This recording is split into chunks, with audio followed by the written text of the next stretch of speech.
আজি 31 আগষ্ট 2024 আৰু বহুতৰ মনত এইটো প্ৰশ্ন হৈ আছে যে নিযুত মাইনা আঁচনিৰ যি অন্তিম তাৰিখ আছিল সেইটো এইটোৱে আছিল নেকি। তো এইটোৰ বিষয়ে মই আজি আপোনালোকক ক'ম। তো ভিডিঅ'টো স্কিপ নকৰাকৈ চাব আৰু শেষলৈ চাব। আৰু যদি আপোনালোকে নিযুত মাইনা আঁচনি ফৰ্মখন ফিল আপ কৰিব পৰা নাই তেনে ক্ষেত্ৰত মই আপোনালোকৰ কাৰণে ভিডিঅ' বনাইছোঁ, আপোনালোকে গৈ চাই ল'ব পাৰে। মই দুইটা লেভেলৰ ভিডিঅ' বনাইছোঁ, আণ্ডাৰ গ্ৰেজুৱেটৰ যি ফৰ্ম আছে সেইটো ফিল আপ কেনেকৈ কৰে বা আপোনাৰ পষ্ট গ্ৰেজুৱেটৰ কাৰণে কেনেকৈ ফৰ্মটো ফিল আপ কৰিব সেইটো আপোনালোকৰ কাৰণে বনাইছোঁ। হায়াৰ ছেকেণ্ডেৰীৰ কাৰণে মই ফৰ্ম পোৱা নাই, সেইকাৰণে মই ভিডিঅ'টো বনোৱা নাই। যদি আপোনালোকে ইচ্ছুক আছে তেনে ক্ষেত্ৰত আপোনালোকে সেই ভিডিঅ'টো চাই ভুল নকৰাকৈ ধুনীয়াকৈ ফিল আপ কৰিব পাৰিব। আৰু যদি নিযুত মাইনা আঁচনিৰ লগত জড়িত কিবা ডাউট থাকে তেনে ক্ষেত্ৰত কমেণ্ট ছেকশ্যনত নিশ্চয়কৈ সুধিব, মই ডেফিনেটলি আপোনালোকক হেল্প কৰি দিম।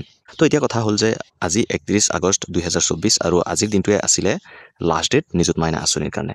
কথাটো কিমান সঁচা সেইটো আপোনালোকক কওঁ যে মুখ্যমন্ত্ৰী হিমন্ত বিশ্ব শৰ্মা ডাঙৰীয়াই কৈছিলে যে যদি আপোনালোকে বা যদি কলেজবিলাকে 31 আগষ্ট 2024 তাৰিখৰ আগত সিহঁতে বা 31 আগষ্ট 2024 তাৰিখলৈকে সিহঁতে ফৰ্মকেইটা দিব পাৰে, তেনে ক্ষেত্ৰতহে সিহঁতে নেক্সট মান্থৰ পৰা এই স্কিমটো আৰম্ভ কৰিব পাৰিব। আৰু যদি নোৱাৰে তেনে ক্ষেত্ৰত আৰু এমাহ পিছুৱাই যাব বুলি কৈছে।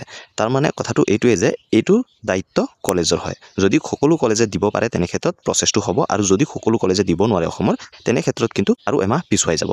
সেয়েহে এইটো অন্তিম তাৰিখ বুলি নহয়, আপোনালোকে কলেজত খবৰ কৰিব, আপোনালোকে কলেজত যাব, কলেজত গৈ সুধিব যে ফৰ্ম আছে নে নাই। যদি ফৰ্ম আছে সিহঁতে দিব আৰু সেই ফৰ্ম ফিল আপ কৰি আপোনালোকে কলেজত জমা দিব লাগিব। সেইটো কমপ্লিটলি কলেজৰ ওপৰত ডিপেণ্ড কৰে যে কলেজে কিমান তাৰিখলৈকে এই ফৰ্ম জমা লয়।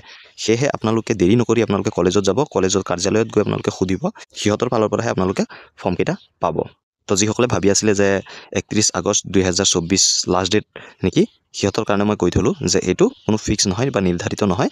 মুখ্যমন্ত্ৰীয়ে যেনেকৈ কৈছে যদি আপোনালোকে বা কলেজবিলাকে ফৰ্ম দিব নোৱাৰে টাইমত তেনে ক্ষেত্ৰত আৰু এমাহ পিছুৱাই যাব। সেয়েহে এই ডেটটো কমপ্লিটলি কলেজবিলাকৰ ওপৰতহে ডিপেণ্ড কৰিব যে কলেজবিলাকে ফৰ্মখন কিমান তাৰিখে জমা দিয়ে।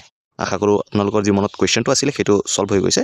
এনেকুৱা স্কিম, স্কলাৰশ্বিপ বা অন্যান্য চৰকাৰী আঁচনিৰ বাবে এই চেনেলটো ছাবস্ক্ৰাইব কৰি থ'ব আৰু আগতো এই নিযুত মাইনা আঁচনিৰ ৰিগাৰ্ডিং ভিডিঅ' পাই থাকিবলৈ আমাৰ লগত জড়িত থাকিব। ধন্যবাদ। জয় অসম।